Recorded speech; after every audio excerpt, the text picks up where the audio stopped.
What's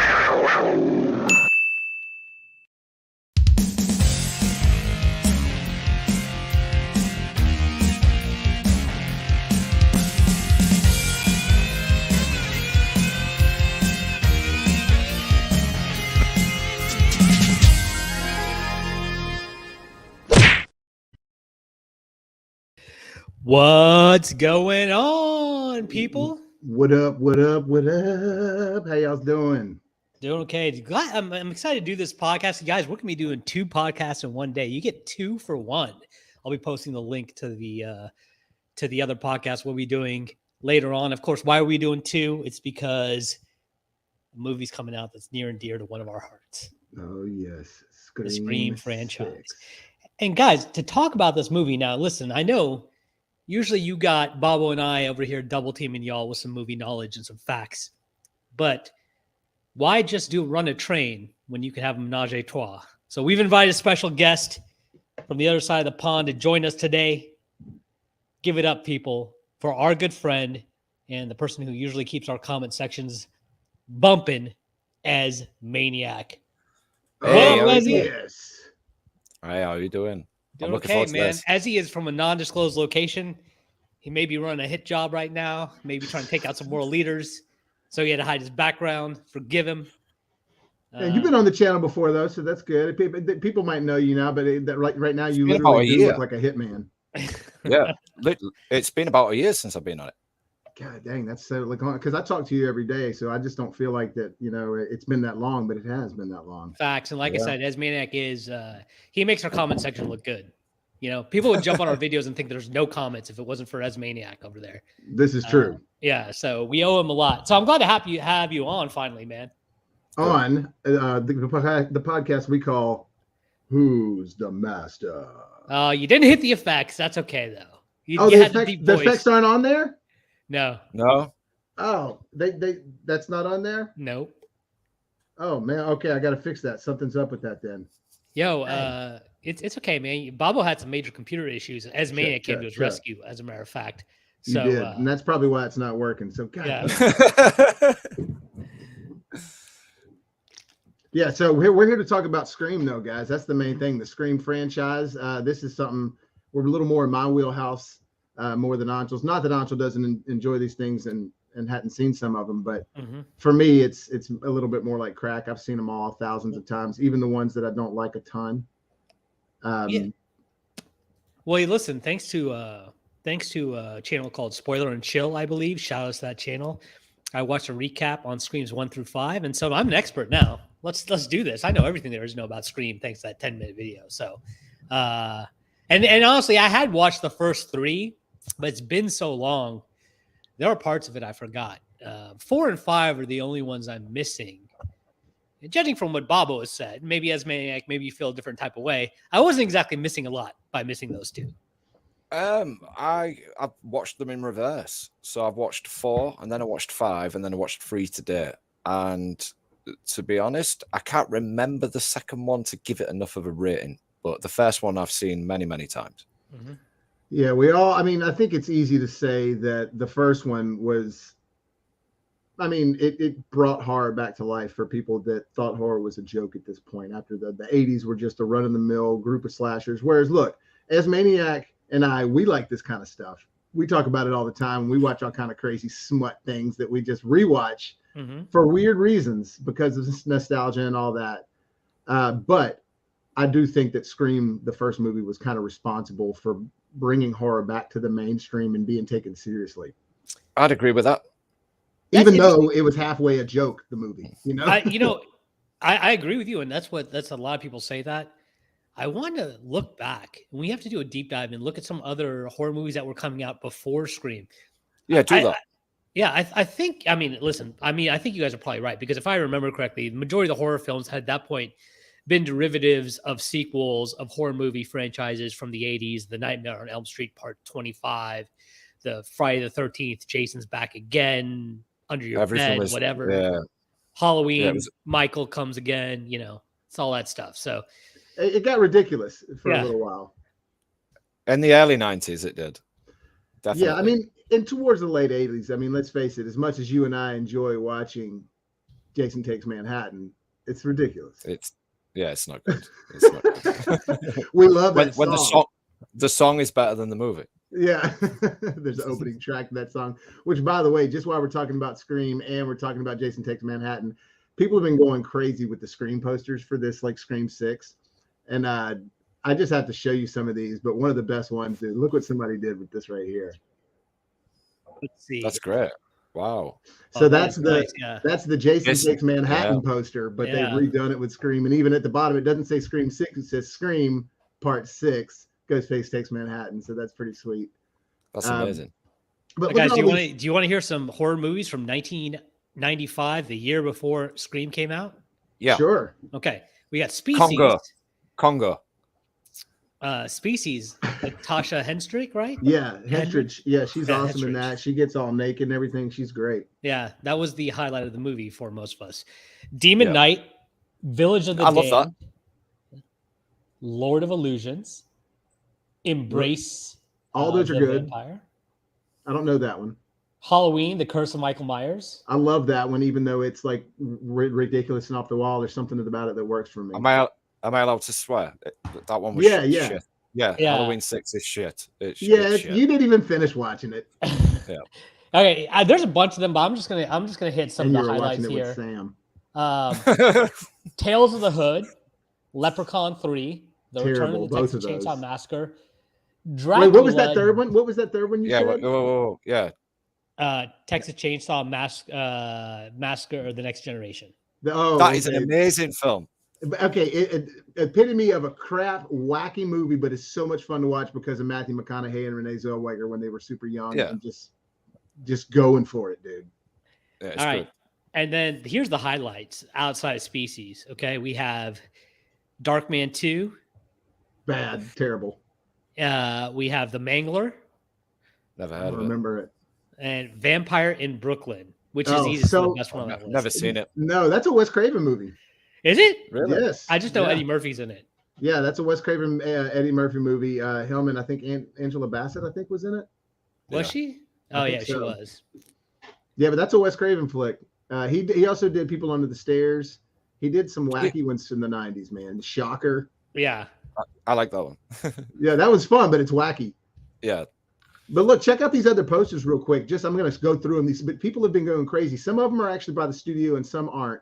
But they're just, dude, it's just getting me pumped up for the movie like people used to do. Like, look at this one. Yeah. That was great, dude. Ghostface driving a cab. And then the Ghostface holding the knife up, holding the skull in one hand instead of a book. And then this is just somebody else's right here doing that again. I will say that Cab Ghostface is probably having a rough time now that Uber's around, huh? Yeah, right. That's why he's so pissed. Losing a lot of customers. Like, damn it! He's like, God, just get in. Stupid ride sharing. It's getting in the way of my killing. But look, then you sort of got like a Broadway vibe. That's great. Yeah, dude. And then this one's like the Empire State Building itself. I think the Broadway one might be my favorite. Oh, that's pretty tight too. No, I mean, dude, they're all fantastic. And like I said, some of them are actually by the studios and some of them are fan. This one, again, I think this one's by the studios, but the Subway deal, another Subway one. I mean, that looks like an 80s horror film right there. That's great. Have you been to New York? Never. I mean, you've been to London, though, I'm assuming, right? Yeah, a long time ago, but yeah, I've been. Okay. Yeah.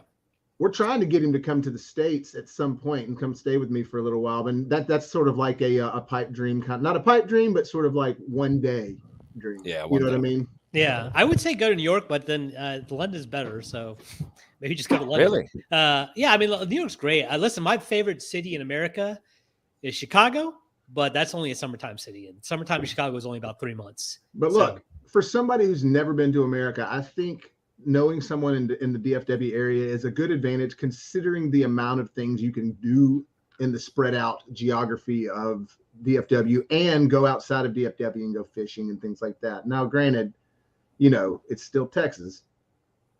So yeah, I mean, if you like big cities, we're way off topic, but hey, that's what we do here on Who's the Master. Yeah. If you like big cities, DFW is a nice city, but it's not like a big city. Like if you're looking to get in a big city in America, But once again, London's one of the best big cities in the world. So, you've been there. You've done that. If you're looking for something a little different, we are a massive city. We're just not like a city like New York, Manhattan Chicago, is, where it's stacked Miami. on top of itself like that. Yeah, we're more of a spread out city. I'm going to tell you right now, I have that much interest in London. That much. Yeah, you might not be a big city person. That's the thing. If you're not a big city person, then DFW is not bad. Although we are getting a little big city-ish with the congestion and traffic. But guys, speaking of big cities, speaking of the Big Apple, that's where we find the setting of this new Scream movie. So we're moving out. What's the name of that town again that they were in forever? Woodsboro. We're moving out of Woodsboro and we're moving into the Big Apple. How do you think that's going to affect this film and its feel overall?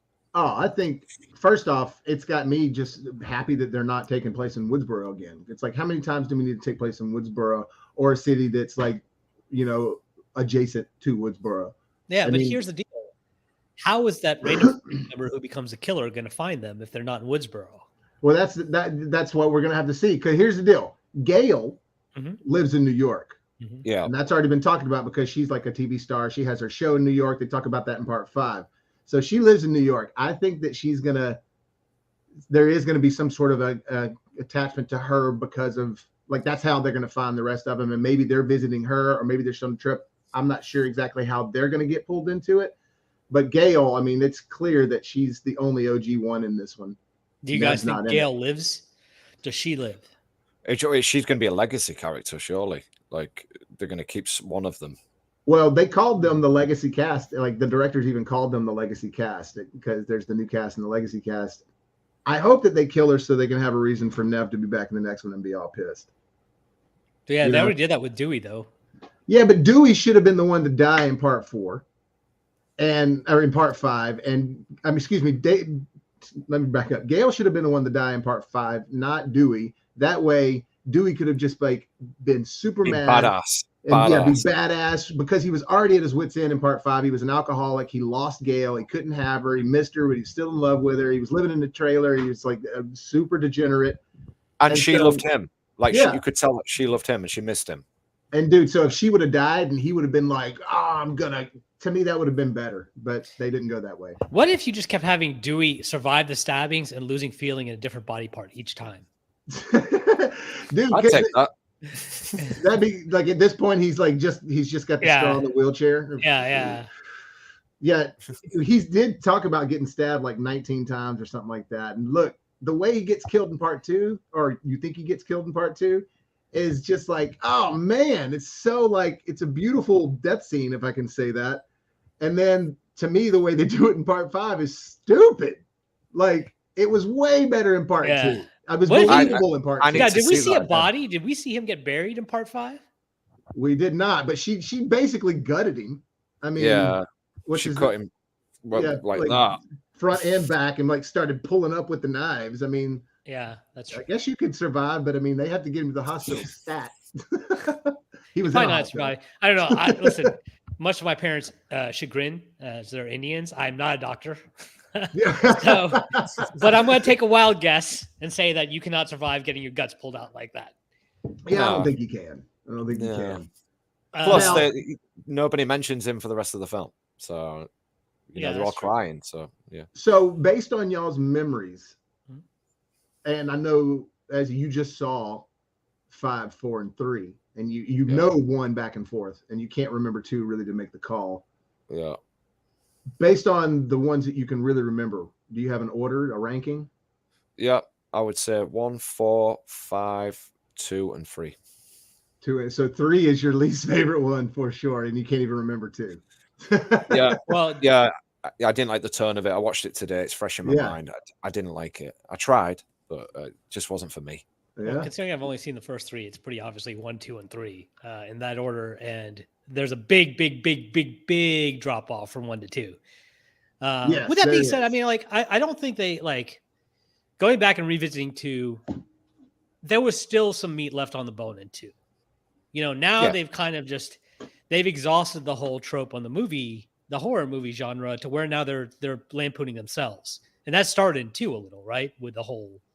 It goes even further than that, though, Anshul. It goes further than that. Even in part 5, it's they're talking about requels, sequels, film references constantly. Like the opening of part 4, they do. There's 3 openings because the first 2 are fake ones because it's a movie within a movie within a movie. And I turned it off at that point. After the third one, I was like, I don't know what this is. I'm not interested. And then I rewatched it. The rest of the film is really good, but that opening is like, nah. I thought it was funny because it was making fun of the times, but it is ridiculous. Yeah, and here's the thing. Bob and I have had this conversation, as I don't know if you feel the same way. It's almost changed the point where there's too much meta humor and meta references in movies. And I always talk about Family Guy. At the time, I thought Family Guy was hilarious. And they were the first people to do those reference meta type humor really in mass. I mean, it existed before then, but in mass. And I'll never forget South Park calling them out. And then, you thought it would kill that type of comedy, but in fact, it's just become prevalent in everything. Like there's this show, what's that show about the soccer coach? Ted Lasso, right? That's all that show is reference humor and meta humor.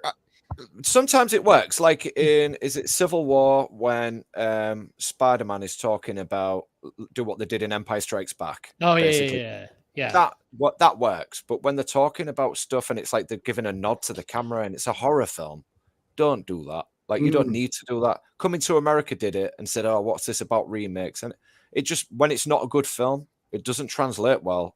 As in, like you're making fun of yourself, but really, like we don't. Or if it's not what the basis of the film is like with Deadpool, the first thing you hear is him breaking the fourth wall, talking to the audience in a narrative format. So you realize, oh, that's what this movie is. It works there. But also in Deadpool, it was fresh for superhero movies, right? It's not a fresh concept, but breaking the fourth wall for that type of genre was fresh. But now in horror movies and every other type of movie, especially comedies, it's all become stale. You're just doing something that's stale. You're not doing anything original anymore. And so that's going to come across to your audience. Your audience is then going to view your movie as stale. Yeah. So I think at Scream 6, it'd be interesting to see if they find some way to reinvent the wheel, or are they pretty much being a dead horse at this point?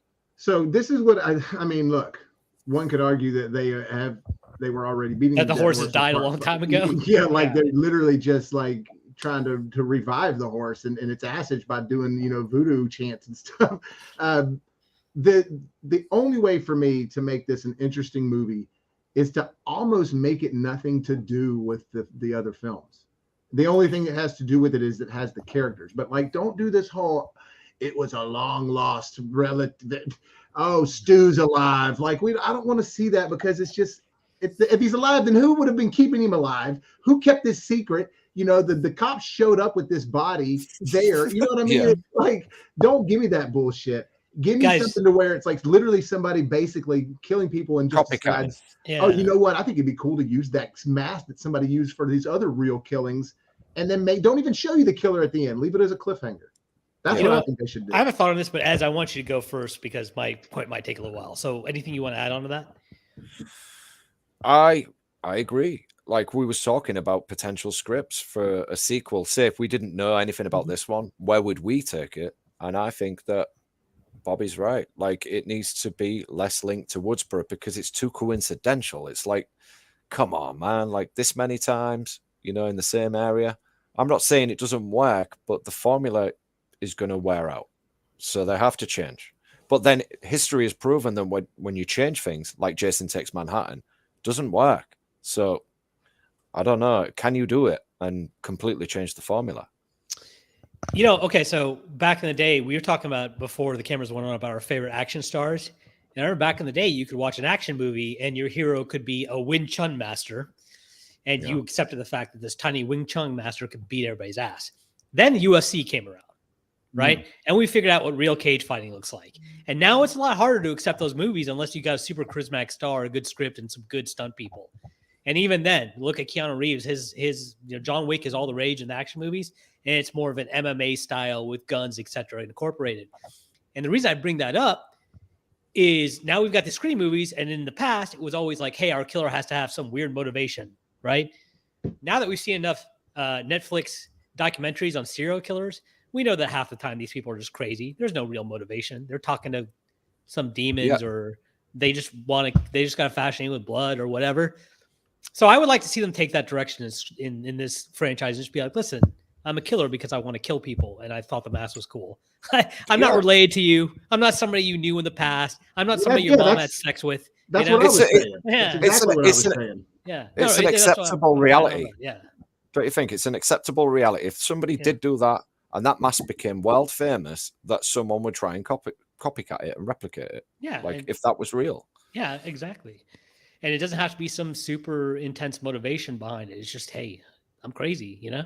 Man, how crazy would it be in just in real life side shoot if someone like started killing people with a Michael Myers mask? That would be fucked up, right? Yeah, I mean, well, listen, they catch them within 48 hours. If you don't watch the first 48. Sure. But I'm just saying the fact, like I'm saying, how crazy would it be if somebody just did, like, you know, like after the first someone with a huge IQ, like doing it. You know what I mean? Like that, a dangerous somebody that actually, You remember when the first Scream movie came out, these two teenagers actually killed their friend and tried to do it, and they record themselves with their phone in the car, like, "Oh shit, dude, we just did it." It's just like the movie. Like it's really there's a whole Dateline episode you can watch about it. It's whacked out, dude. Yeah, it's called like The Real Scream Killers or something. What if the killer is Neve Campbell, and that's why she's not being advertised in the movie? How mad would you guys be? Terribly mad. It'd be like when Carrie Eloise came back as the killer and saw whatever it was, 6, 7, 8. Talking about his wife, well, he comes back, doesn't he? He cuts his own leg off, but then ends up being the new Jigsaw. I can't remember now. I just remember by the end of it, I was literally seeing how they were going to kill people. Like I jumped on that train. I was like, "How are you going to do it this time?" I remember watching that, and I didn't like the movie, but I was like, well, at least they tried something different, you know? I didn't hate it. I didn't think it was a good ending by any means, but I was like, well, at least they tried their hand at something different. Just saw a copy from Scream. Like, do you want to play a game? All that? No, I don't think so. I think the first Saw was pretty damn original. I just mean elements. I mean, was it inspired? Like, because it's like a voice changer. Well, if you could say that, then Scream was the same as, A Stranger Calls, because he's calling on the phone. I was trying to think of the name of the movie, but that's it. Yeah. And I think that there's stuff prior to that as well. That's A Stranger Calls is based on the urban legend of, have you checked the children? Mm-hmm. Like it's so. I mean, all of it is deep rooted. I think it's just like, what kind of scary movie do I want to make, and what twist do I want to put on something that people love? Do you know what the difference with all of these like horror franchise with these Scream ones? They're a whodunit. Like they're not a killer slasher movie per se, are they? They're like literally, you don't know who it is until the end. No, that's a good call, and that's what I just read a Variety piece on that. They talked about that. They were reviewing it. And they said, hey, the thing that's kept this movie franchise going is the whole whodunit aspect rather than the slasher aspect. So that's a very good point. Yeah, and I never thought of it, but that makes total sense because that's my big question going to the movie is, okay, I want to watch it and see if I can figure out who the killer is. Not, am I going to see anything cool as far as the slasher film is concerned? Yeah, because you've pretty much seen everything. Yeah, there might be the odd shock death, but most of them are pretty generic. You know they're going to be. So, yeah, Bobo, what are your thoughts on that? Since you're the big horror guy. I'm sorry, I was texting my boss real quick, but no, if we're just talking about doing things different in the genre, is that what y'all are following up on? Well, no. We were talking about. Wow, I just lost my train of thought. So have I. No, look. Either way, I want them to keep this franchise going only if they have something original and something that's worth doing. I don't want any more meta stuff. I don't want them to just hold on to everything that they've been doing and try to connect it and do the same formula. Look, everybody still talks. The only reason people watch part 7 and 8 of Friday the 13th and part 5 and 6 of Freddy's and stuff like that, it's just because they like the character. They don't love the movie. Freddy needs to come back, by the way. Oh, well. Who's come back? Freddy, Nightmare on Elm Street. Well, he's coming back.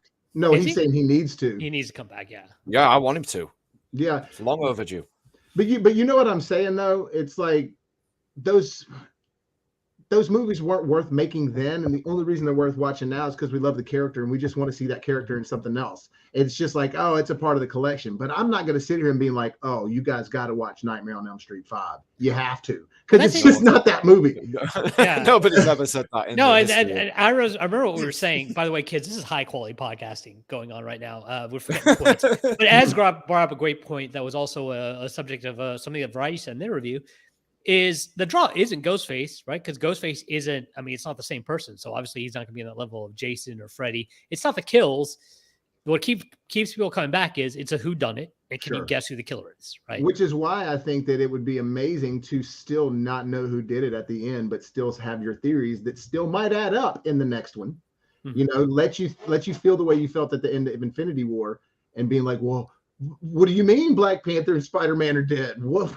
You know, like, and then it's like they start finding out in the news, the people that were the casuals and not the nerds like us, but they start finding out in the news, oh, there's another one coming up that's continuing. And then it's like, then look at how many people went to go see Endgame. So if they're smart, they do something like that, not just for the money, but for the fun and the experience of the audience member. Maybe they should just do it way in the future. Ghostface 2022. What made them only like do it really quick? Like what made them do it within a year? Because the fifth one was very well received. They spent next to nothing making it, and it made a shit ton of money. And so did they already have a script pre-planned for part 6? Like, I'm sure that they did. Most of the time in these pitch meetings and stuff like that, you usually have to have some sort of a plan.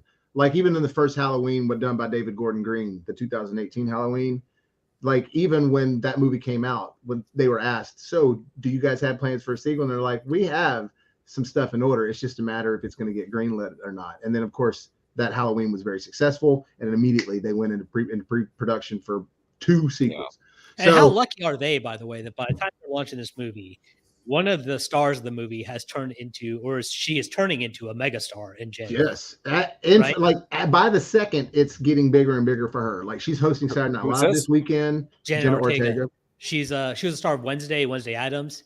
That's blown up her profile. Now she's about to host Saturday Night Live. She's doing all the major talk shows. She was just on Hot Ones. You know, she was in a couple of Netflix projects, The Babysitter too. She was in that show You, which was those are the things that started the ball for her. But and she had been going because she was in Scream last year, but Wednesday is the thing that's made her pop. Yeah, let's talk about that because there is a certain profile to these girls who blow up as horror icons. From Jamie Lee Curtis to Bob and I were talking about beforehand, one of our all-time crushes, Jennifer Love Hewitt. Now, Jenna Ortega, it all follows the same profile where they're kind of lesser knowns. And then these horror movies drop and they turn these sex symbols / stars. And Nev Campbell is another great example, right? And it launches their careers. And this might be the same with Jenna Ortega from this movie. And if that happens, then you're going to see another Scream movie pretty soon. It didn't for Linda Blair. Come on, she had Angel. What was it? Angel Heart? No, what was that name? Angel Eyes. She wasn't Angel Heart. Yeah, Angel Heart was a great movie. Now, Angel Heart is with Mickey Rourke and De Niro. What's the one where she's the prostitute by day and then she kills the dudes and the pimps by night? It's something Angel. Pretty Woman. No, no, it's got her and Linnea Quigley in it. I'll figure it out at some point. But no, I mean you might be right because Sarah Michelle Gellar, she did I Know What You Did Last Summer. Then she got signed on for Buffy. So by the time that Scream 2 came out, she's in that, and then she's already on season 3 of Buffy. You know. Yep. So it's so funny. We watch these horror movies and we're like, "Oh man, this poor girl is about to die," but she's hot, dude. Just put her in movies. I mean, that's sort of the whole thing with horror film, even back in the 70s, man. I mean, even in Psycho.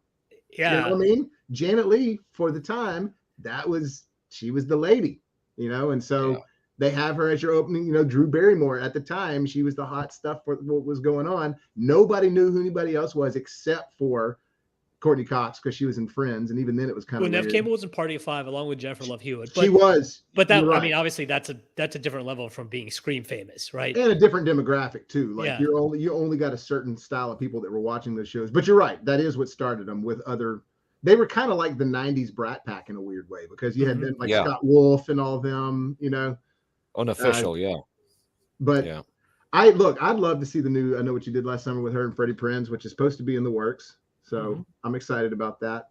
And I'm excited about tonight because look, as much as 2, 3, 4, and 5 are never going to be as anything what that first Scream was, I still have a fun experience going to the theater watching it. Even though I was disappointed with the story of part 5, I still had a blast in the theater because there's all these people reacting to what's going on.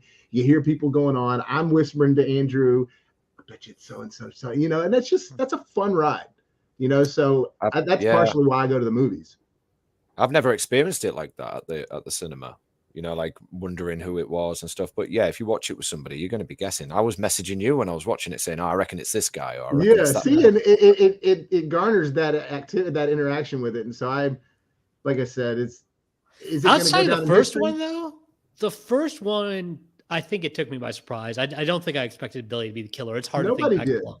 But after that, it was kind of easy to figure out who the killer was. Like in the second one, when that new reporter shows up right away, you're like, okay, she's one of the killers, Well, part of I think what worked about the first one is that most of the time it was a killer that was an adult. The fact that it was their friend who was a kid, that kind of made it like, especially us being in high school, I was like, damn, that killer could be in here in school with us, So like that was just, it's very, like, I am agreeing with you.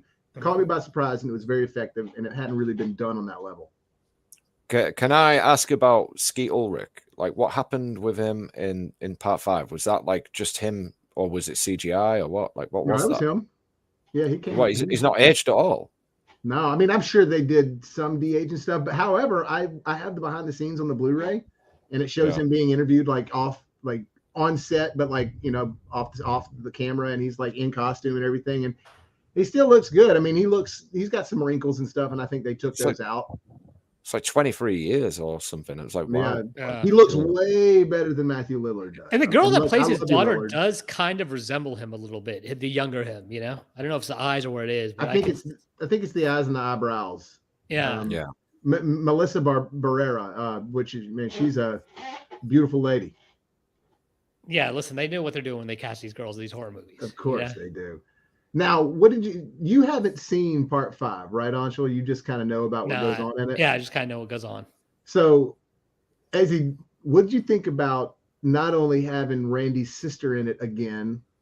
Because remember, she's in part 3. She shows up with Randy's video. She's like, hey, guys, I found the so-and-so video. And then she's in part 5 with the 2 kids who are Randy's niece and nephew, who are twins. Yeah. The guy and the girl. Like, what did you buy that? No, I didn't. These family reunions got to be crazy every year. They're like, the families, they all get together. It's like, where's Johnny? Oh, Ghostface got him.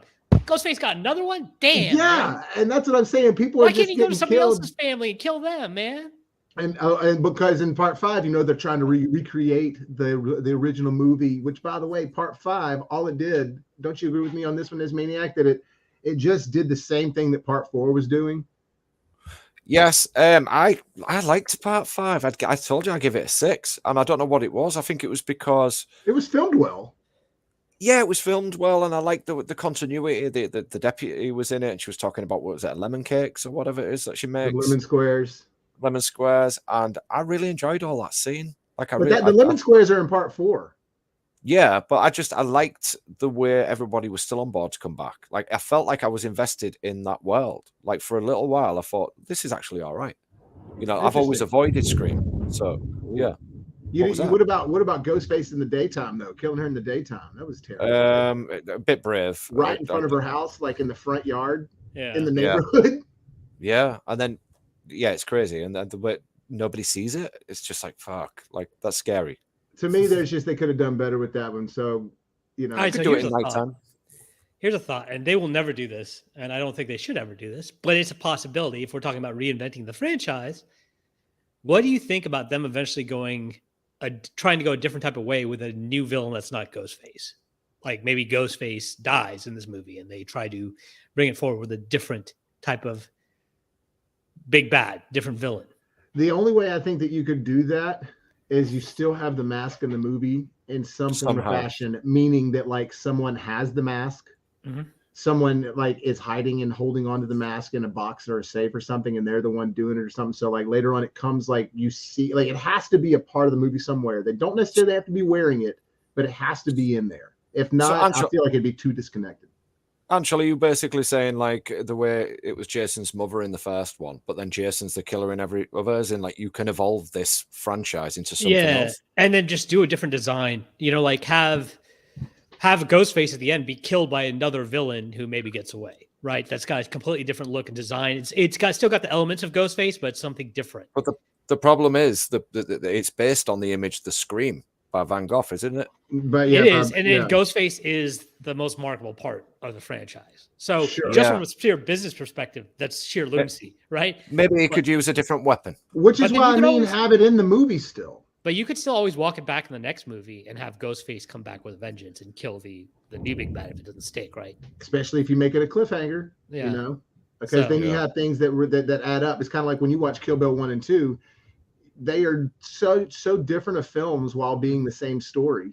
Mm-hmm. Yeah, it's just awesome. You know, it really works, and you could do something like that because you forget about the whole kung fu thing in the second one. You're like, instead of almost instead of making like a film within a year, like just take a few more weeks and make 2 films back to back, plan them, you know, and think, you know, we can take this further, like Halloween didn't it? Dude, I tell you, with the last 2 they did, but I tell you, they did that with Pearl and X. They filmed X first, and then like as they're in post-production with Pearl, they had already started coming up with it when they were filming X, but then they just went straight into doing this movie. So they were all still just in this mindset, and it made Pearl its own thing, and arguably maybe a little better. Anyways, I mean, here's just I'm just brainstorming this, right? Because that's part of what we do here. Sometimes we just brainstorm on a writing perspective. So if I were a writer, my pitch would be like, listen, let's try to introduce a new bad. Let's have him kill Ghostface at the end. But what if there's a negative reaction?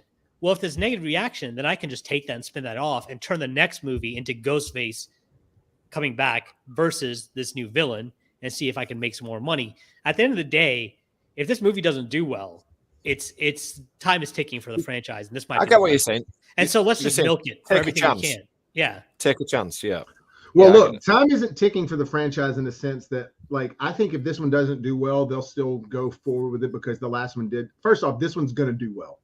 Mothers and daughters are going to be going to this. This will do well. Now, will it be well received? That just depends on how it happens. But it's kind of like Spider-Man 3 did really well, but people paid for it. And then after they paid their money, they're like, what did I just watch? And they know they're not going to make the money back on the next one. So like this one will do well. It's just a matter of, will it be well received, I think, because it's back. Why does Transformers keep getting made then? Because they get negatively received every time. Bumblebee didn't get negatively received though. Bumblebee got positive reviews. But it didn't make money, unfortunately. And even though that was a good movie, just by the way, off the top, Rotten Tomatoes 76%, Tomato Meter audience score 82%. So that's good. This for? Early reaction is good. Scream 6, right? So far I've heard it's the most violent. I've heard that it's sort of like, basically I was wanting it to be like what Halloween Kills was to the 2018 Halloween. I want this to be. I want it to be just a ton of kills. Badass. Let's just Ghostface, just go to town, do your thing, and maybe win. You know what I mean? Because the Halloween Kills, he wins at the end. Let him win. Let him win. Yeah, and let it just be one killer. What do you think about this last Halloween movie, Ez? Awful. One of the worst films I've ever seen in my life. Bobby and I argue about this all the time. I was like, that movie was terrible, man. I didn't want to hear some stupid love story about some guy who was living a great life and then all of a sudden had one bad thing happen. And all of a sudden he starts going crazy. I know Michael's a virus. Like, I understand why people don't like it, but I like it for my own reasons. And no, I do. I like it for my own reasons. You can like it, bro. You can like it. Listen. But I do also agree that they had some missed opportunities with it. I think that they focused a little bit too much on Corey. I still would have liked that whole thing to happen, but it wasn't enough Michael and too much Corey. That's the final film, as a final ending to like a 30-40 year franchise. The fight should have been longer between him and her. You could still do Corey. You would have had to end it with Corey living and picking up the mask and Michael dying. Right. Yeah. And then you can open up the potential sequel. But to make the whole movie about Corey, somebody that we just met that we clearly don't care about. Now, if you spend a whole movie building up this character, maybe we'll care about him at the end and maybe we'll want to see another movie with him. But we came from Michael and you give us 10 minutes of Michael.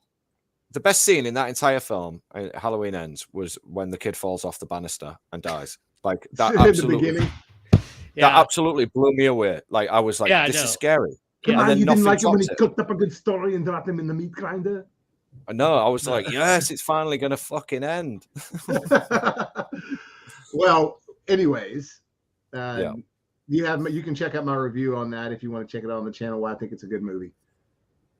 Yeah, and I will.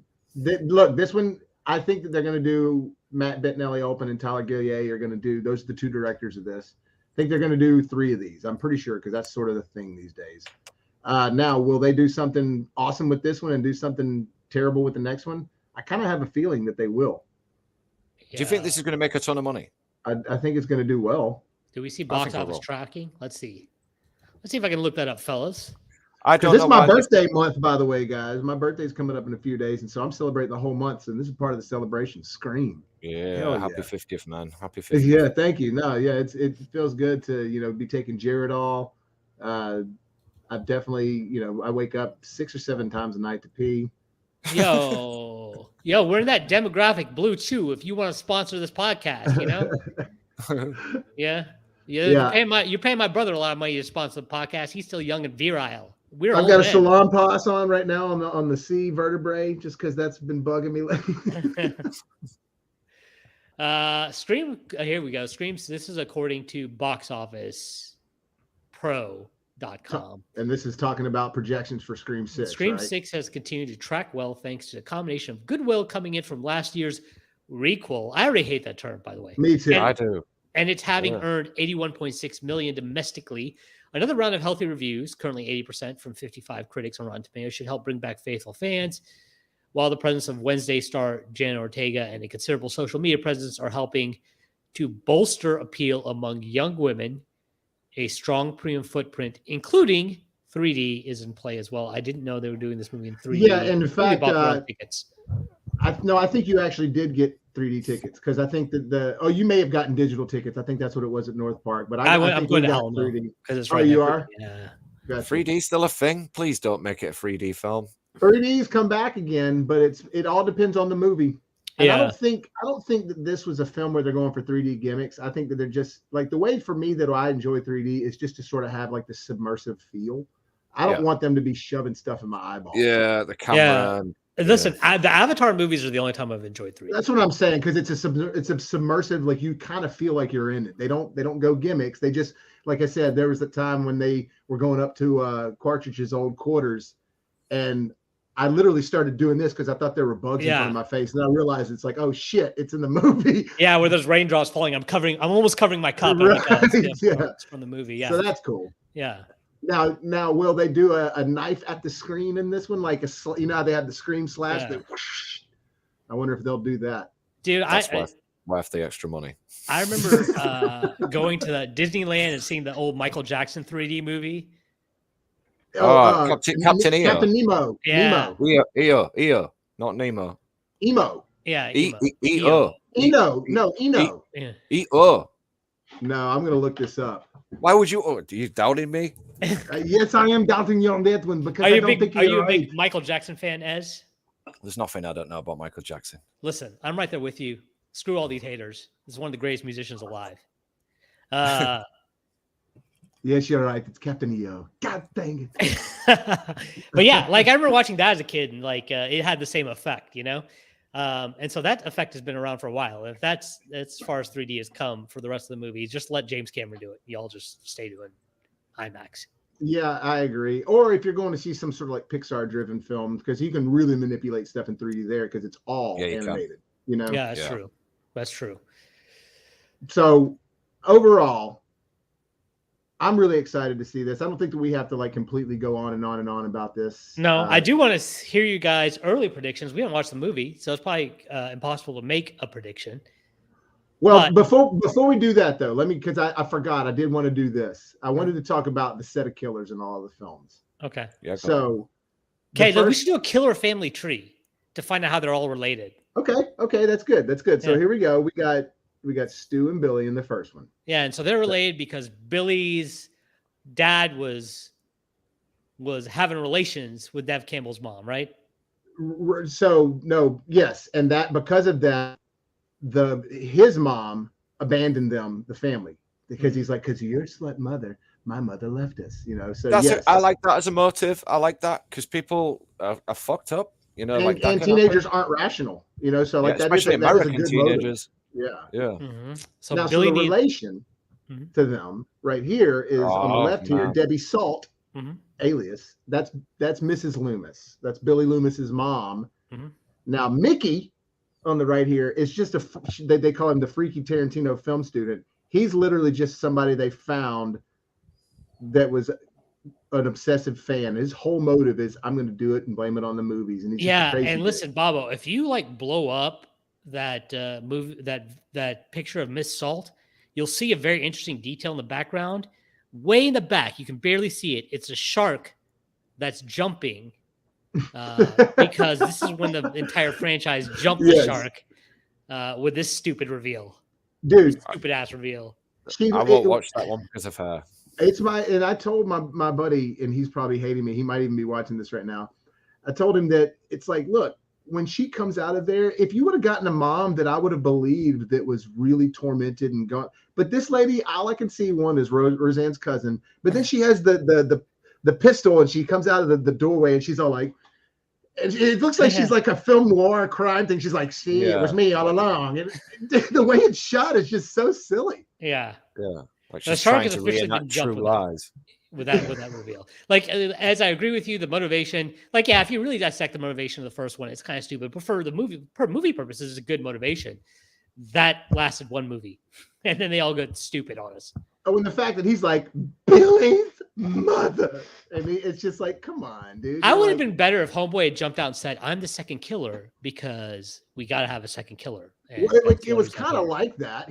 He was like, oh, who could that be? Oh, there's got to be a number 2. So, Bobby, you said about Scream 2 there was a problem with the script. It was leaked and they had to rewrite it or something. Was that so they actually had to rewrite Scream 2 and Scream 3. So Scream 2 they had to rewrite because literally it was right at the time that the internet was booming. The first one was such a huge sensation, and so somebody had leaked the entire script for part 2. According to Wes Craven, it was an amazing script. He said it literally gave him chills compared to the first one. And it was just a great companion piece. But this one, he admits it just wasn't as good as that. But they didn't want to release that other script because people knew, and like you said, the whole thing was a whodunit.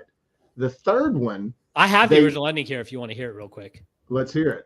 In the original ending, before the script was rewritten, Gail, Courtney Cox, got killed by Cotton. And Sydney, which is Nev Campbell, and Cotton fight to the death. And it's possible that Dewey died from his injuries in the projection room. That's the original ending. So it was still the mom, though, that was the killer? Yeah. So that's a quick blurb. There's a long article here that I can kind of go through and look at. The Haley and Derek ending was a dummy draft. At the time the script was written, the studio was determined to keep the plot details under wrap. They were worried that the killer's identity would be leaked, so they wrote several endings. 3 in all, if memory serves. And then let's see if I can find. They usually do write a few endings, though. There was even a fake ending where Dewey was the killer. Yeah, but everybody knew that wasn't going to work. What year was the first one? 96? 96, yeah. Yeah, and that one was 97. Mm-hmm. What made them wait? 97 or 98, because the third one was in 2000. Yeah, so what made them wait for 2000? Was it like, look, we made a shit one with the second one? The second one was well received, and a lot of people loved the second one, dude. Like, the second one, I think, has like a lot of people saying it's their favorite, if not their second to number 1. But the third one, I suppose Monica was still in Friends at that point. Courtney Cox. She was. So I think what happened with the third one, why it took so long, is because at the time the Columbine shooting had happened, and there was a lot of uproar about violence in movies that could be inciting violence in teenagers and stuff like that. So they literally rewrote the script again because they were going to have this take place in a high school again in part 3. And they didn't want it dealing with high schoolers and doing violence and stuff. So that's why part 3 is so adult and on this film set and stuff like that. And it's way more. So 2 was rewritten because it was leaked. 3 was rewritten because they were told. And now that I'm doing a deeper dive on Reddit here, apparently the real ending, it was Debbie Salt all along. It was Debbie all along. She would have been the primary killer, but Mickey and Haley and even Derek, according to some sources, were going to be accomplices. Scream 3, they wavered between Stu turning out to be alive, or the second option was Angela being the second killer with Roman.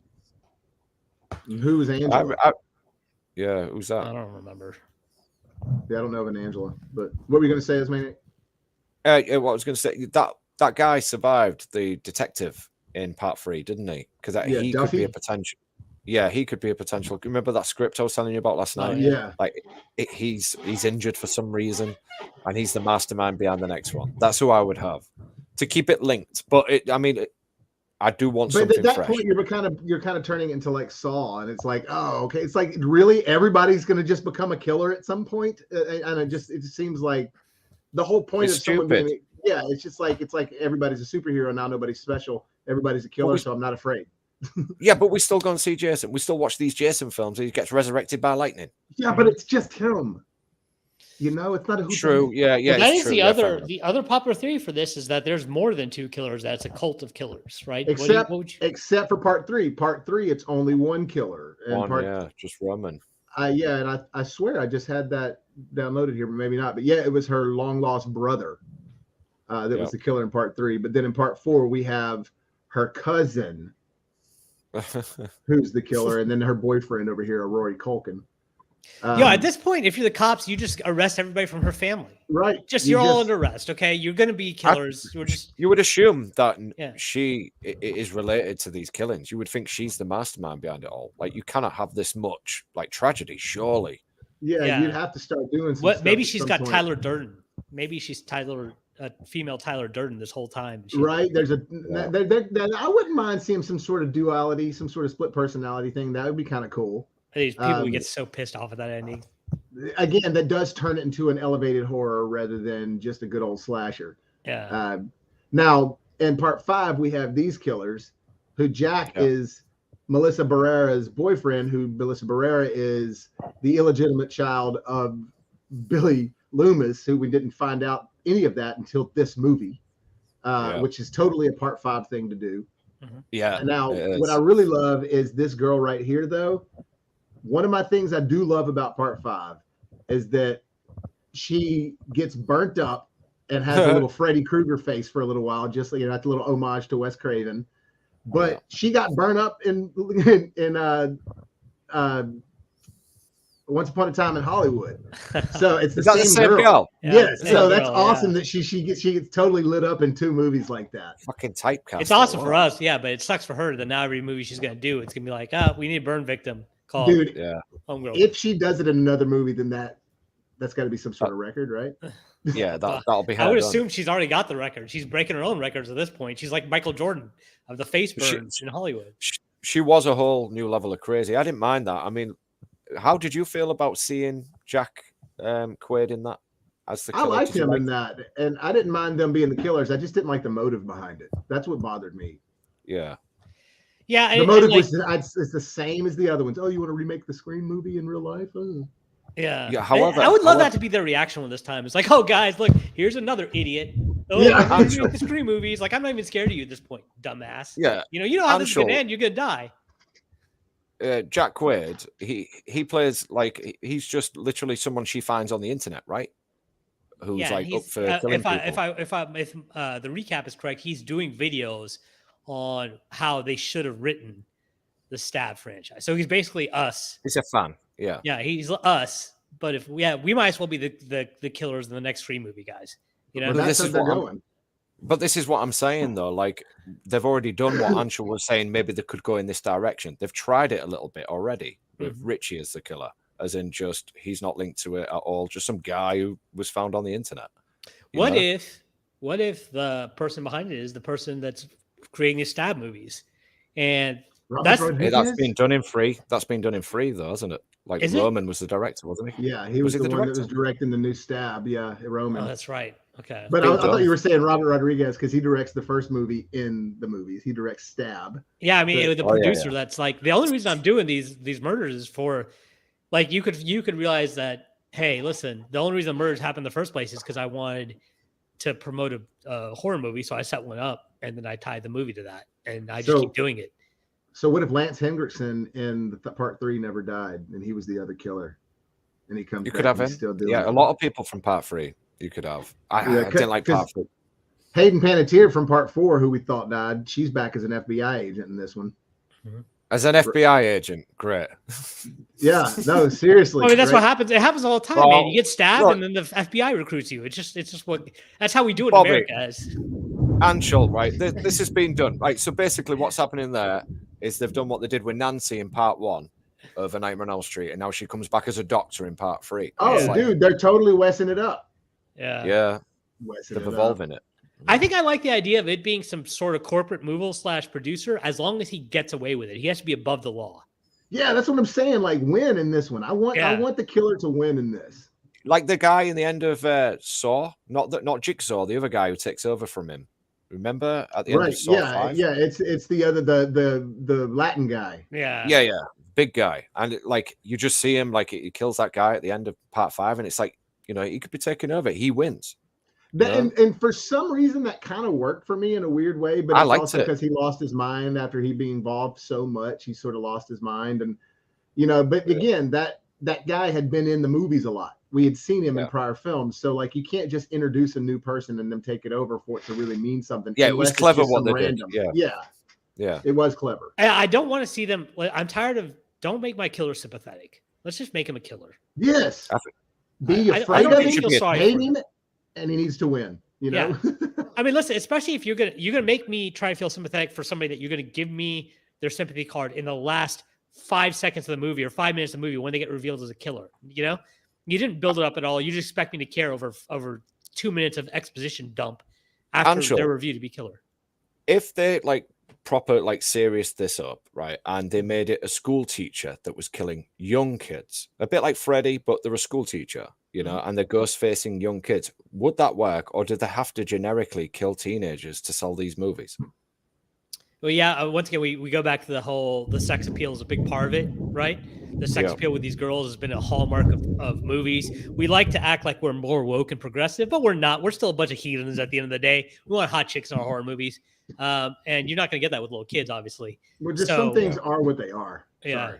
They just are. Yeah. I mean, and the guys are all good looking too, right? Of course, I mean, Billy Loomis was a handsome chap, Especially in this I'm just thinking to take it further. Do you want to make this scary, or do you want this just be like a popcorn movie where you're not afraid anymore, like a Nightmare on Elm Street? I think a little bit of it's still going to be a farce on horror movies at the end of the day. It's never designed to really, really disturb people, right? It's designed to be a fun slasher, popcorn, horror flick. So you don't want to go too serious, but you definitely want to grow it up a little bit with the times. That first one had the perfect balance, though. To where it's still scary. Yeah, the first one scared me, like it did. It really did. What about the scary movie films? Do you think that they hurt it from releasing any sequels during the 2000s? Yeah, I mean, that's the whole thing is like, if you listen to the Wayans brothers, they say, hey, listen, we were inspired because the first Scream movie was supposed to be this spoof on horror genres, but then they became the spoof. And then ironically, eventually the scary movies would become a spoof as they released, 55 of them or whatever they're at now. So I think so. I think when you get to the point where you're supposed to be a spoof and then you start getting spoofed, it takes a little bit of the credibility away from your franchise. That's just a prime example of things just getting out of hand, man. Getting out of control, spinning out before you realize it's out of control. MCU. Yeah, but then again, it's easy to say from a fan's perspective. We were producers on the money. We were getting them checks. We might know. Artistic part of us might be like, listen, guys, this movie has been done to death. We don't. Oh, how much are you projecting us to make on the next one? Okay, let's go ahead and release the next one. Yeah. What about making something of quality though, Anshul? Something of quality. I mean, listen, that's always what you want. But when you're an investor at the end of the day, your final, if you're a proper investor, your final concern is always going to be your return on investment. And as long as you get make something of quality. Well, but they've gotten away with not doing it. They're still making money, and honestly, it's always cheaper to make. It's like when you buy those shirts that are made in China. Why are they made in China? Well, we can make higher quality here in America, but it's also going to increase the price point, and you're probably going to make less return on investment. Make them in China. I feel like streaming has also lowered the bar for what stands as quality, because I think people are so used to watching a lot of streaming stuff now and you got to see this new show, and they're told it's good and everything, and it's like, well, is it awesome though? Because when back in the day it had to be really good to make it, and now it's just people. I just don't think people have the highest standards. That's something I want to bring up, because what's the most popular horror genre property right now? The most popular, as far as an IP, meaning they sell backpacks, they sell just the shirts, the highest trending on Twitter. Jason, it's always Friday the 13th. No, currently, right? Not of all time, right? But just currently, newer property that's come out. I wouldn't know because Stranger Things. Stranger Things. Is that a horror though? Yeah, that's what I'm saying. I don't even It's horror consider that in the horror though. I mean, it's more like it is more though. like, it is a horror. It is it's a got horror elements, but it's more supernatural than anything. Well, I mean, I think we're splitting hairs at that point because you could kind of, I think you could kind of take away like because there are different genres of horror. There's supernatural, there's slasher, right? So some people who are really into supernatural horror might look at Scream and say, "Oh, that's not a horror movie," but it is, right? Right, but there's a lot of people that show appeals to a lot of kids and stuff. They watch with their parents, which is not the same thing for a lot of actual horror films. Like those kids aren't watching Devil's Rejects. Yeah, I mean, listen, to a horror fan like it's you, more Spielbergian than it is horror to me. I mean, listen, we just talked about what Freddy and the actor that plays Freddy, and he had a hand in Vecna in the new Stranger Things, who I thought was a great horror villain. Yeah, Vecna was the first creepy horror villain in a long time. And there was definitely Nightmare on Elm Street vibes. I mean, look, the season 4 of Stranger Things is the darkest one for sure. Yeah, that's scary. Like when the bones were breaking and there were for a child, that must be pretty like intense. It's become more strictly horror. I will say that, especially in the last season for sure.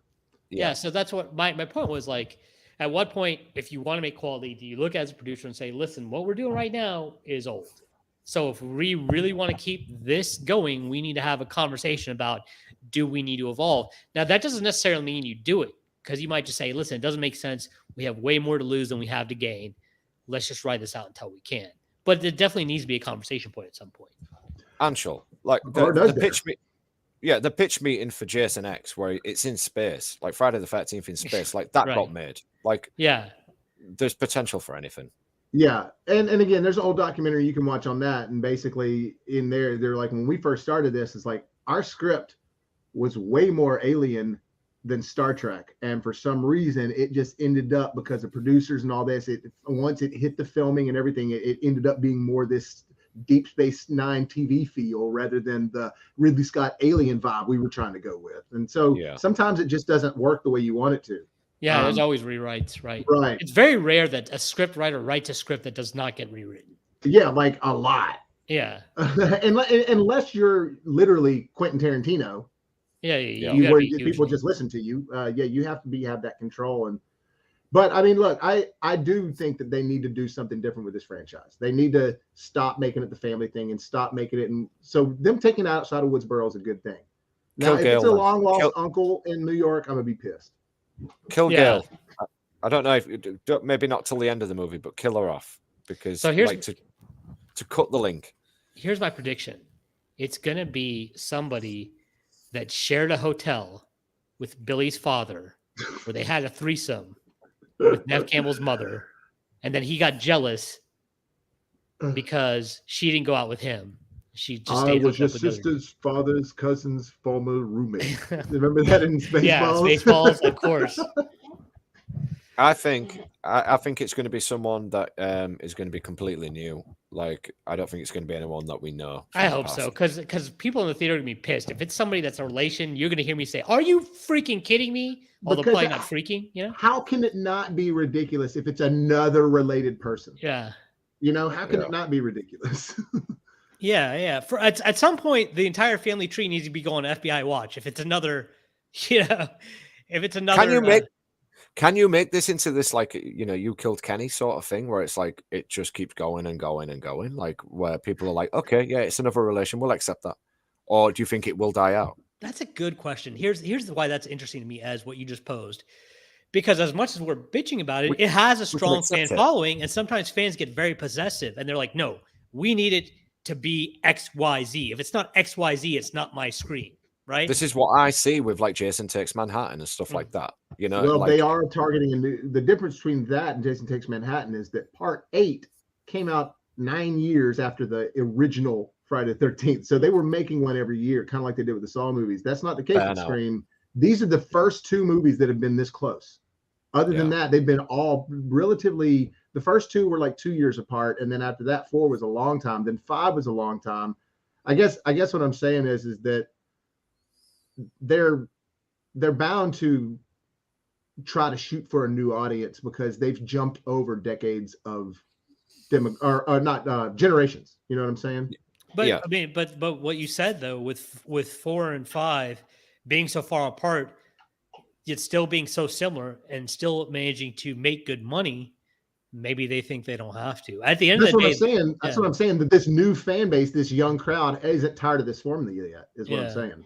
Yeah, and their parents who are loyal, like Bobby, our age group, who went to see it, would take our kids, or would. It's one of them things that you pass down. I think women love this, and it's a good way of bonding. I noticed last year there was a lot of mothers and daughters on the Facebook groups talking about how good Scream was and the experience, because it's something they can share. So, yeah. Well, the women in my life are always demanding drastic changes for no reason. So I don't understand why they're not for this movie franchise. They're always harping about those changes that they want to make. And then you want to be like, listen, you know what you got yourself into. Okay. Why are you trying to change everything as soon as you walk into the theater doors? Okay. What's it like? What's the females to male ratio when you go and see a Scream movie at the theaters? What is it like? Oh, it's definitely, I'd say 50-50. Really? I just bought my ticket for a 5:30 showing 2 hours ago, and I'm one of 2 tickets sold in the entire theater. But we are going to a 5:30 showing on a Thursday. But hey, with that being said, fellas, that 5:30 time is going to get here before we know it, and it takes me about 30. So overall, you guys got a ranking of the movies? I know you already said yours, Paul. Mine's 1, 4, 3, 5, and 2. Okay, mine is 1, 1, 1, and 1, and 1. And the rest of them are, you can just take your pick. Because I've only seen 2 more after that, right? I just kind of got caught up with the other ones. I'm not a fan. I wasn't a fan until this week, and now I kind of enjoy it, and I would like to see the next one.